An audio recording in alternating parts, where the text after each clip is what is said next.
सुप्रभात। आशा है इस वीडियो को आप अपने छात्रों के साथ भी साझा करेंगे। धन्यवाद। करें योग, रहे निरोग की श्रृंखला में आज का हमारा आसन है सुखासन। सबसे पहले फर्श पर एक दरी बिछाएं और दोनों पैरों को मोड़कर बैठ जाएं। पैर कुछ इस तरीके से मोड़कर बैठें कि एक पैर का निचला हिस्सा बाहर की ओर दिखे और दूसरा अगले पैर के जांघों के नीचे। उसके बाद सीधे बैठें और अपने रीढ़ की हड्डी को सीधा रखें। अपने दोनों हाथों की हथेलियों को ऊपर करके अपने घुटनों पर रखें और ज्ञान मुद्रा धारण करें। धीरे धीरे लंबी सांस लें और धीरे धीरे सांस छोड़ें। सुखासन करने से रीढ़ की हड्डी में खिंचाव आता है। इससे रीढ़ की हड्डी लंबी होती है, छाती की चौड़ाई बढ़ती है, मन को शांति मिलती है। चिंता, तनाव और मानसिक थकान से जुड़े रोग दूर होते हैं। किंतु याद रखें, यदि आपके घुटनों में दर्द रहता है तो इस आसन को करने से बचें। धन्यवाद। सुप्रभात। हमारी आज की कहानी स्वामी विवेकानंद जी के प्रेरक प्रसंग पर आधारित है। एक बार स्वामी विवेकानंद हिमालय की यात्रा पर थे। तभी उन्होंने वहां एक वयोवृद्ध आदमी को देखा जो बिना कोई आशा लिए अपने पैरों की तरफ देख रहा था और आगे जाने वाले रास्ते की तरफ देख रहा था। तभी उस इंसान ने स्वामी जी से कहा, हेलो सर, अब इस दूरी को कैसे पार किया जाए? अब मैं और नहीं चल सकता हूँ, मेरी छाती में दर्द हो रहा है।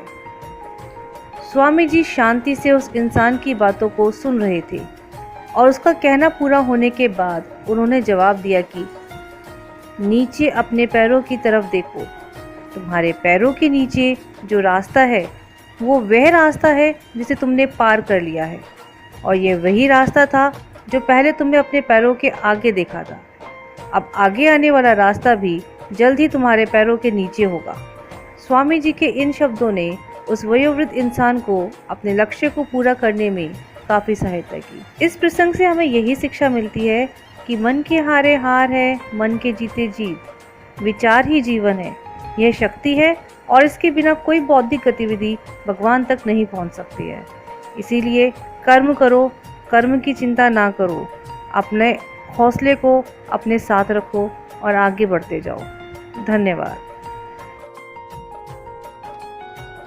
सुप्रभात प्यारे बच्चों।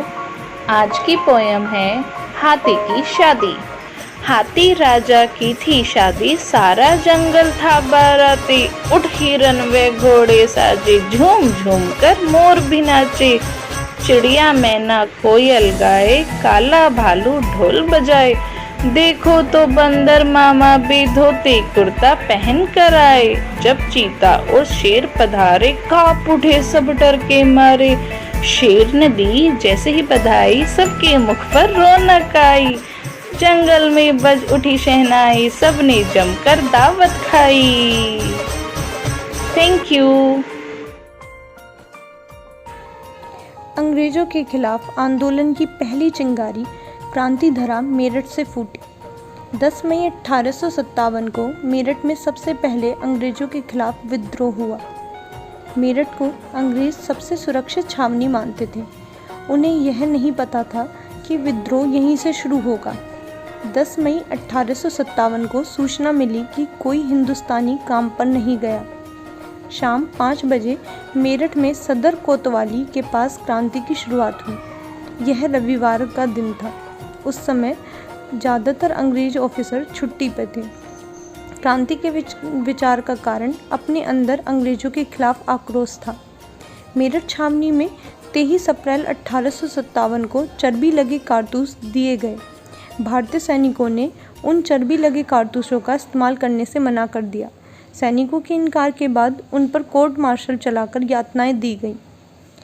मंगल पांडे नामक क्रांतिकारी ने 29 मार्च 1857 को बैरकपुर में 2 अंग्रेज अफसरों को घायल कर दिया, जिसके बाद 7 मार्च 1857 को उन्हें फांसी दे दी गई। कुछ समय तक यह विरोध थमा रहा, परंतु इसका गुस्सा लोगों के मन में उबलने लगा था। 9 मई 1857 को भारतीय सैनिकों को विक्टोरिया पार्क की जेल में बंद कर दिया गया। 10 मई को क्रांतिकारियों ने इकट्ठा होकर विक्टोरिया पार्क की जेल तोड़कर सैनिकों को मुक्त कराया। अगली सुबह क्रांतिकारियों ने क्रांति का बिगुल बजा दिया। यह बिगुल दिल्ली तक भी पहुंच गया तथा मेरठ से उठी अब क्रांति की लहरों ने पूरे देश से अंग्रेजों को उखाड़ फेंकने में मदद की। 10 मई 1857 की क्रांति मेरठ के सभी हिस्सों में एक साथ धधकी थी। क्रांतिकारियों ने इसकी शुरुआत सदर, लालकुर्ती, रजबन में 50 से अधिक अंग्रेजों को मौत के घाट उतारकर की थी। इस क्रांति ने देश में स्वतंत्रता की विचारधारा के बीज को क्रियान्वित किया। आइए नमन करें क्रांतिधरा मेरठ को तथा क्रांति को प्रारंभ करने वाले क्रांतिकारियों को। अंतर्राष्ट्रीय युवा दिवस पर विशेष। सच है विपत्ति जब आती है, कायर को ही दहलाती है। सूरमा नहीं विचलित होते, क्षण एक नहीं धीरज खोते। विघ्नों को गले लगाते हैं, कांटों में राह बनाते हैं। मुँह से न कभी उफ कहते हैं, संकट का चरण न कहते हैं। जो आ पड़ता सब सहते हैं, उद्योग निरत नित रहते हैं। शूलों का मूल नसाते हैं, खुद विपत्ति पर छाते हैं। है कौन विघ्न ऐसा जग में, टिक सके आदमी के मग में। खमठोक झेलता जब नर, पर्वत के जाते पांव उखड़। मानव जब जोर लगाता है, पत्थर पानी बन जाता है। गुण बड़े एक से एक प्रखर, है छिपे मानवों के भीतर। मेहंदी में जैसे लाली हो, वर्ती का बीच उजियाली हो। बत्ती जो नहीं जलाता है, रोशनी नहीं बह पाता है, रोशनी नहीं बह पाता है। 12 अगस्त सन 1919 में आज ही के दिन भारतीय अंतरिक्ष कार्यक्रम के जनक विक्रम साराभाई का अहमदाबाद में जन्म हुआ। विक्रम साराभाई ने इसरो की स्थापना की थी। विक्रम साराभाई भारत के प्रमुख वैज्ञानिक थे। इन्होंने अंतरिक्ष अनुसंधान के क्षेत्र में भारत को अंतर्राष्ट्रीय मानचित्र पर स्थान दिलाया। इसके साथ साथ इन्होंने वस्त्र, भेषज, आणविक ऊर्जा, इलेक्ट्रॉनिक्स आदि क्षेत्रों में भी बराबर का योगदान दिया। धन्यवाद।